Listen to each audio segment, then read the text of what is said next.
I feel so naked kasi kapag cut! Hi, my name is Donessa. Adult under 53.5. Gi or no gi? I prefer gi because merong grips. I feel so naked kasi kapag cut!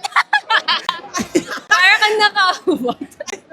Ano favorite Oh, comp diba? move mo? Collar drag. Para sub-sub agad yung kalaban.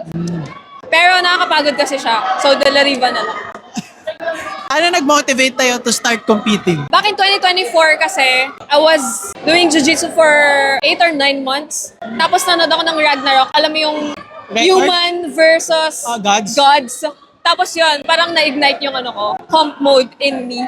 Actually, yun talaga yun. Si Record Tapos parang gusto ko mag-compete Okay, sige. Ano sa tingin mo ang biggest help sa competition mo tuloy? Nag-stick ako sa game plan ko. At the back of my mind, gusto ko manalo talaga. Pero at the same time, nag-focus lang ako sa game ko.